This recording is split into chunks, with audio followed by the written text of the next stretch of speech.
उस चावल को दूसरे दिन सूंघ कर बहते हुए पानी में डाल दिया। महाराज कितने भी रोग से ग्रसित हो गए, पीपल का एक पत्ता 52,000 ब्राह्मण की साक्षी कराता है। बहुत ध्यान देना। अच्छा एक बात बताइए कि कई लोग कहते हैं कि कई तुम जहां जाते हो ना, ऐसे जिनके शरीर में ऐसे ऐसे लोग घूमते हैं और घूमने के बाद कहते हैं कि तेरी कुल देवी तुझसे रूठ गई, कहते हैं ना, तेरे से तेरा ये देवता रूठ गया, वो देवता रूठ गया, परमात्मा रूठ गए। तो आप कैसे पहचानोगे कि भगवान आपसे रूठ गया? आप कैसे जान सकते हो कि भगवान आपसे रूठ गया? हमने देवी जी को धोख नहीं लगाई तो देवी जी नाराज हो गई, हमने पिताजी को धोख नहीं लगाई तो पिताजी नाराज हो गए, हमने वो देवता के ये नहीं करा तो वो नाराज हो। आपको कैसे मालूम पड़ेगा कि देवता नाराज होते हैं? देवता नाराज होते हैं। याद रखना, संसार में देवता अगर नाराज होते हैं तो कभी किसी का अहित नहीं करते। बहुत ध्यान देना इस बात पर, कभी अहित नहीं करेंगे देवता अगर नाराज हो। देवता नाराज होते हैं तो किसी का भोजन पानी बंद नहीं कर देते। देवता नाराज होते हैं तो किसी का खाना पीना बंद नहीं करवा देते। देवता अगर नाराज हुए हैं और आपको मालूम करना है कि देवता मुझसे नाराज हैं, तो कैसे मालूम करोगे? तो केवल एक काम करिएगा, अगर देवता नाराज होते हैं तो सबसे पहले आपकी पूजन पाठ छुड़वा देते हैं। क्या छुड़वाएंगे? रोज मंदिर जाती है, रोज माला उठाकर जाप करती है, रोज गीता जी का पाठ करती है, रोज दिया लगाने जाती है। 4 दिन 5 दिन 6 दिन 10 दिन अगर आप दिया लगाने नहीं गए, मंदिर नहीं गए, पूजन नहीं करी, तो समझ लेना कि देवता मुझसे नाराज हैं, इसलिए मेरा मुंह नहीं देखना, मुझसे नाराज। उपाय बताए गुरुजी। लक्ष्मी नहीं आ रही घर में, देवता नाराज है? नहीं नहीं नहीं, लक्ष्मी नहीं आ रही उसके लिए देवता नाराज नहीं है। लक्ष्मी नहीं आ रही उसके कारण तुम्हारा अहंकार है। भगवान ने जब दिया था उसको सत्कर्म में नहीं लगाया था। जी शिवाय नमस्तुभ्यम। हर हर महादेव। प्रदीप मिश्रा जी की ये कथा बहुत ही ध्यान से सुनिए, क्योंकि हम में से बहुत लोग ऐसे हैं जो हम मानते हैं कि हमसे देवता नाराज हैं और हमारे घर में बीमारी और लक्ष्मी का आगमन नहीं होता है। इस कारण हम बहुत परेशान रहते हैं और सच में भी ऐसा होता है कि हमसे हमारे देवता या पितर नाराज हो जाते हैं तो हमारे घर में आई हुई बीमारी मुश्किल से जाती नहीं है और ना ही हमारे घर में पैसे की बरकत होती है। प्रदीप मिश्रा जी की ये कथा पूरी सुनिए तो आपकी समझ में आ जाएगा कि प्रदीप मिश्रा जी ने क्या बताया है उपाय। श्री शिवाय नमस्तुभ्यम। शरीर चले और तुम्हारे याद है तुम लोगों को? बस कुत्ते याद कर लो, बहुत इतनी बात तुम लोग याद कर लोगे ना तो आने वाले समय में 2-1 साल में तो तुम यहाँ हम बस इतनी याद कर लो। हर कथा में से इतनी निकाल लोगे ना तो थोड़ा तो यहाँ समझ में तो आए लगे तो सही कि कथा अंदर गई। तो एक बार पहले कथा में, इससे पिछले वाले में की थी, 7 से पहले वाले में, कि तुम्हारे घर में चले और तुम्हारा शरीर चले तब तक सारा दान पुण्य भजन तीरथ सब कर लो। और क्योंकि तुम्हारी घर में चलेगी तभी तुम दान कर सकोगे, सत्कर्म कर सकोगे, भजन कर सकोगे, शरीर सही होगा तो तीरथ कर सकोगे। अब शरीर ही साथ नहीं दे और घर में तुम्हारी नहीं चले तो कोई तीरथ होए कि दान हो? कैसे भजन? कुछ नहीं करना, पीपल का एक पत्ता, उस पत्ते पर थोड़ा सा चावल, थोड़ा सा चावल, पूर्णिमा की रात्रि को अपने हाथ में लेकर अपने नयनों से लगाकर शरीर पर से स्वयं उतार कर उसको दरवाजे के पास रख दीजिए।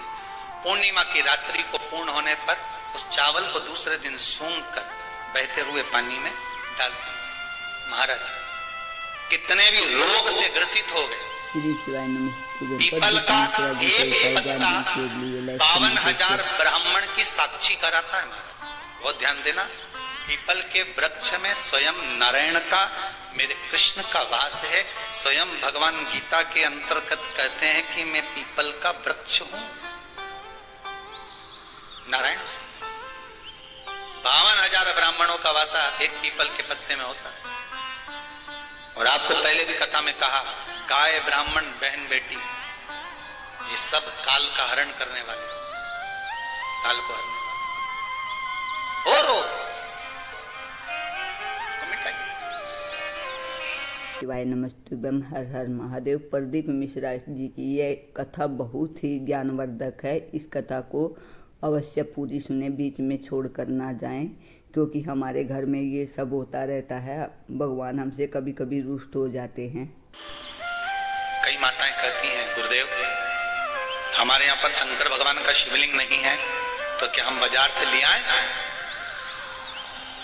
और हमारे यहाँ पर शिवलिंग है तो वो बड़ा है, तो क्या हम उसको पीपल के पेड़ के नीचे छोड़ आए? नहीं।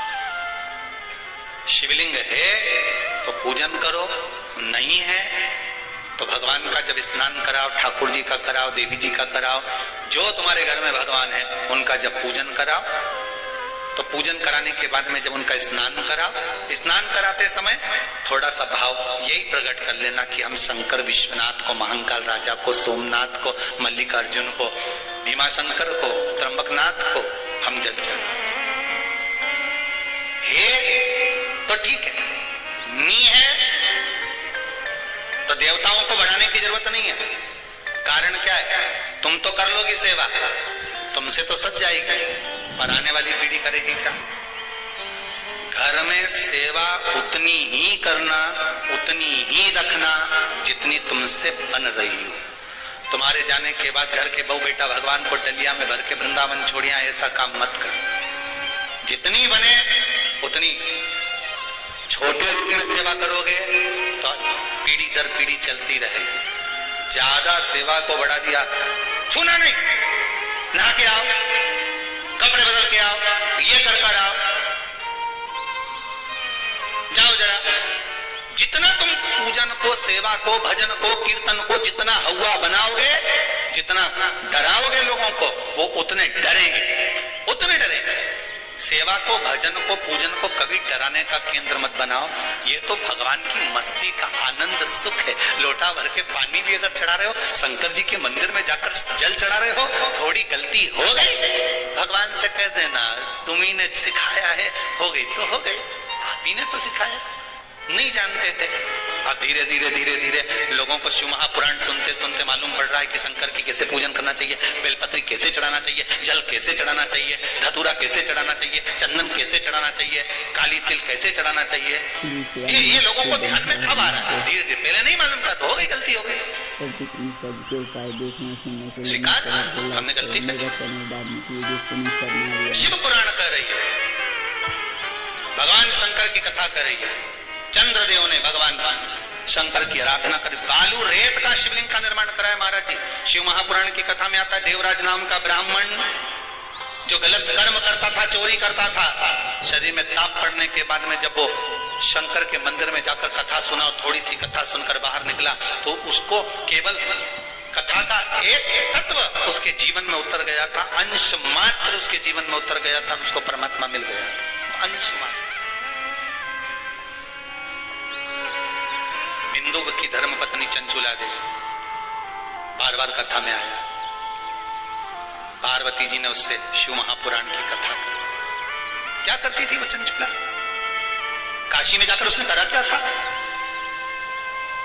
पति के जाने के बाद बिंदु जो पानी में डूबकर मर गया, प्रेत योनि में चला गया, पहले भी कथा में कहा, पानी में डूबकर मरा हुआ व्यक्ति, सर्प के डसे से मरा हुआ व्यक्ति और स्त्री के हाथ से या स्त्री के चक्कर में मरा हुआ व्यक्ति ना तो देव योनि में जाता है, ना तो वैकुंठ जाता है, ना नरक जाता है, वो तो बीच का प्रेत बनकर भटकता रहता है, उसकी गति नहीं होती, उसका मोक्ष नहीं होता।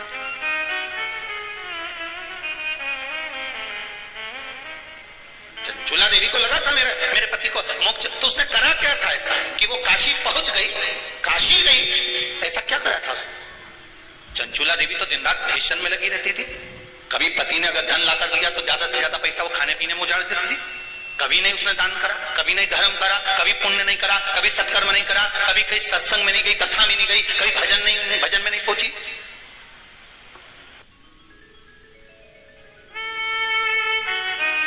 आखिर उसने करा क्या?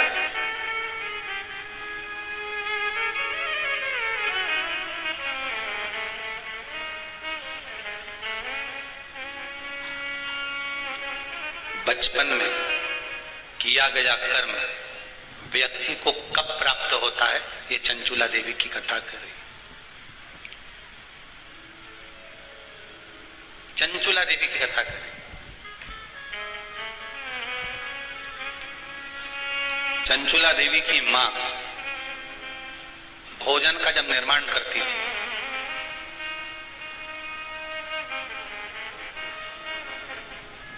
ध्यान दीजिएगा जरा, बहुत सुंदर संवाद है। शायद आप भी अपने बच्चों को इस चीज के लिए डांटते होंगे, शायद।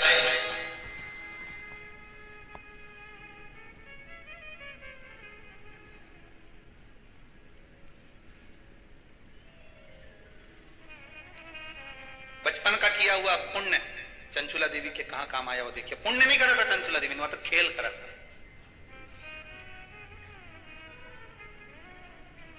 किस जगह पर काम आया? चंचुला देवी 6 वर्ष की कन्या थी। बिंदुक ब्राह्मण है, चंचुला देवी भी ब्राह्मणी थी। ब्राह्मण के घर में जन्म लिया है चंचुला देवी। मां जब चंचुला को पास में बिठा लेती थी भोजन कराते समय, तो आटे की लोई आटा जो उसना हुआ रहता उसको तोड़ लेती थी चंचुला। 6 वर्ष की चंचुला उसको तोड़कर गोल बनाकर चपटा करती थी। दूसरी लोई को घुमा घुमा कर जो मां शंकर जी के मंदिर में शंकर जी को जल चढ़ाने जाती थी, उस लोई को वैसा रख कर गोल बनाकर पिंडी बनाकर उस आटे का पिंडी बनाती थी और मां से कहती थी, मां देखो तुम जिस मंदिर में शंकर जी को पानी चढ़ाने जाती हो ना, मैंने वो शंकर जी बना। 6 साल की चंचुला। ये बच्चे आपके भी करते होंगे। श्री शिवानंद हर हर महादेव। प्रदीप मिश्रा जी ने बताया कि हमारे घर में चाहे कितने भी बड़ी बीमारी हो, पूर्णिमा के दिन एक पीपल के पत्ते पर कुछ चावल के दाने रखकर अपने ऊपर से उतारा करके और गेट के बाहर रख दे और सुबह उस चावल को सूंघ कर चलते हुए पानी में बहा दे, तो आपकी चाहे कैसी भी बीमारी हो वो हमेशा के लिए दूर हो जाएगी। और हमसे भगवान रुष्ट हैं या नहीं हैं, प्रदीप मिश्रा जी ने ये भी उपाय बताया। प्रदीप मिश्रा जी के उपाय देखने और सुनने के लिए मेरे चैनल को लाइक, कमेंट और शेयर करें। मेरा चैनल है धार्मिक वीडियो पूनम शर्मा हरियाणा। हर हर महादेव। जय शिव शंकर।